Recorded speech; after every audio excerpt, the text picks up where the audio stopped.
Doctor rape murder में बहुत बड़ा खुलासा जो हम आपको दिखाने जा रहे हैं, पैरों तले जमीन निकाल देगा। आखिर कोलकाता में, बंगाल में प्रदर्शन क्यों नहीं रुक रहा है? अभी भी प्रदर्शन हो रहा है, बताऊंगा क्यों। ये आज की तस्वीर है, लोग सड़कों पर उतरे हैं, प्रदर्शन कर रहे हैं।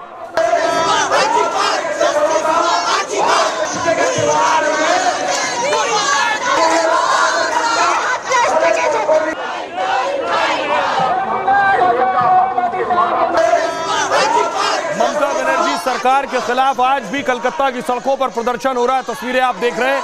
ये प्रदर्शन अब भी रुकने और थमने का नाम नहीं ले रहा।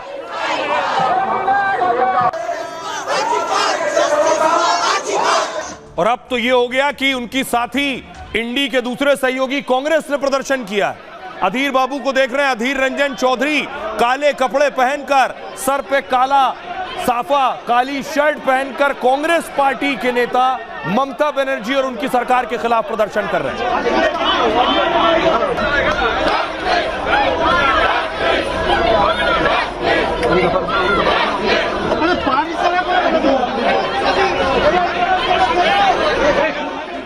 और इतना ही नहीं, बीजेपी एक्शन में है। बीजेपी आज गवर्नर से मिलने पहुंची है। बीजेपी के नेता राजभवन पहुंचे, गवर्नर बोस साहब से मिले, राज्य के हालात पर बातचीत की है। कल जिस तरह से बीजेपी के बंगाल बंद के खिलाफ सरकार, शासन, प्रशासन ने बीजेपी के नेता कार्यकर्ताओं पर लाठियां बरसाई, आंसू गैस के गोले दागे, उसके खिलाफ शिकायत करने पहुंचे। लेकिन सीबीआई क्या कर रही थी? सीबीआई आज पहुंची मुर्दा घर। ये तस्वीर मैं आपको दिखा रहा हूं। कई कर्मचारियों से पूछताछ की है सीबीआई ने। मुर्दा घर का जो स्टाफ था, मॉर्चरी का जो स्टाफ था, उससे पूछताछ की है। खबर यह है कि 2 जो गार्ड्स थे, उन गार्ड्स का भी पॉलीग्राफ टेस्ट करा दिया गया है। यानी कोई कुछ छिपाने की कोशिश कर रहा है, इसलिए जिस पर शक है उसका पॉलीग्राफ टेस्ट हो रहा है। आज सीबीआई मुर्दा घर पहुंची। और इतना ही नहीं, सीबीआई आज शवदाह गृह भी पहुंची है, क्रीमेशन सेंटर, जहां पीड़ित डॉक्टर का अंतिम संस्कार किया गया। आरोप लगा कि बहुत हड़बड़ी में अंतिम संस्कार किया गया, जल्दबाजी में थी किसी तरह की पुलिस कोलकाता की, इसलिए सीबीआई की टीम शवदाह गृह भी पहुंची है। साथ ही आपको बताऊं कि एक बहुत बड़ा खुलासा यह कि डॉक्टर के हत्या को खुदकुशी में बदलने की कोशिश हुई। आपको दिख रहा है, ये जो सफेद शर्ट पहने खड़ा शख्स है, ये संदीप घोष है। संदीप घोष से 12 से 13 बार पूछताछ हो चुकी है। कोशिश की गई कि डॉक्टर की हत्या को कैसे खुदकुशी में बदल दिया जाए।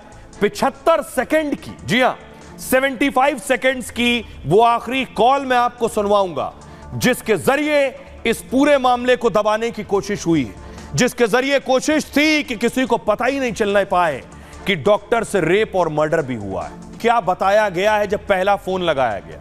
आज ये बहुत बड़ा खुलासा होने जा रहा है। हत्या के बाद क्या हो रहा था कोलकाता में? डॉक्टर के मर्डर के 20 दिन बाद यह बड़ा खुलासा हुआ है। डॉक्टर की हत्या के बाद की बातचीत का ऑडियो आया है।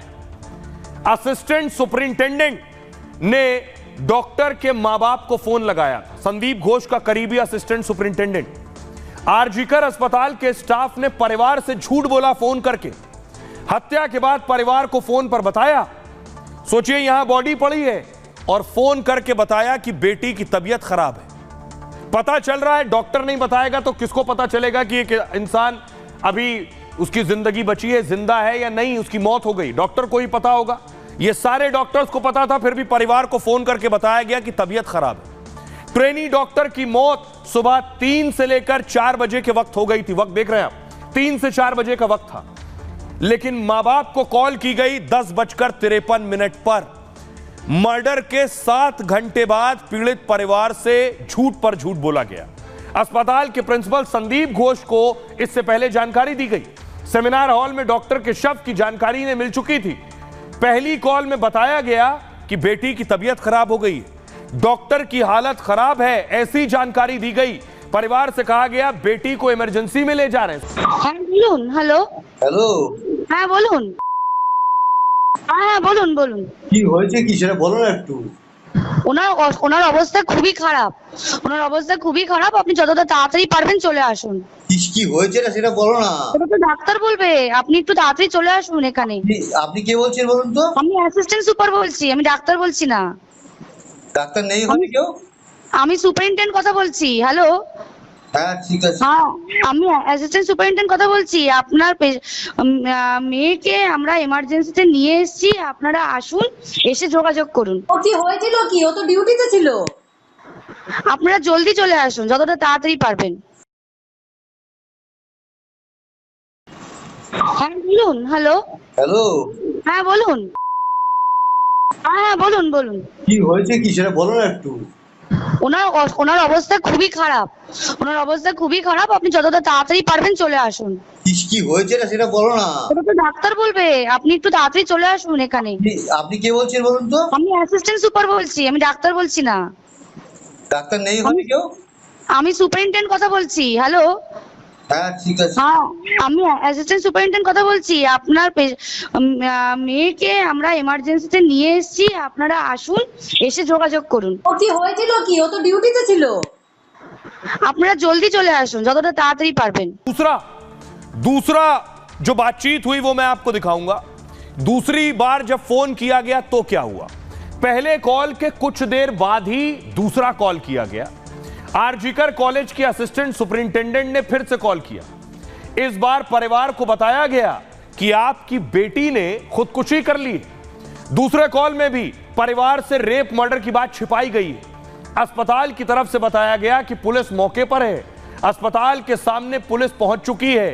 परिवार को मौके पर जल्दी से जल्दी आने के लिए कहा गया, लेकिन तब भी परिवार से झूठ बोला जा रहा था।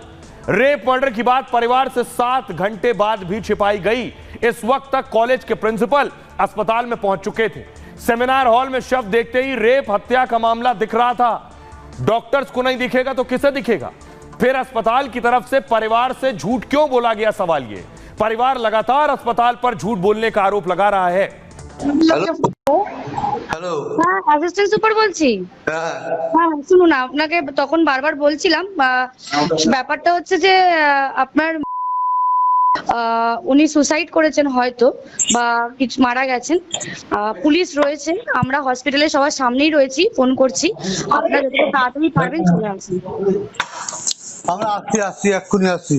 হ্যাঁ একটু তাড়াতাড়ি চলে আসুন। হ্যালো। হ্যাঁ অ্যাসিস্ট্যান্ট সুপার বলছি। হ্যাঁ হ্যাঁ শুনুন, আপনাকে তখন বারবার বলছিলাম, ব্যাপারটা হচ্ছে যে আপনার উনি সুসাইড করেছেন হয়তো, বা কিছু মারা গেছেন। পুলিশ রয়েছে, আমরা হসপিটালে সবার সামনেই রয়েছি, ফোন করছি, আপনারা যত তাড়াতাড়ি পারবেন চলে আসুন। আমরা আসছি এক্ষুনি আসছি। হ্যাঁ একটু তাড়াতাড়ি চলে আসুন।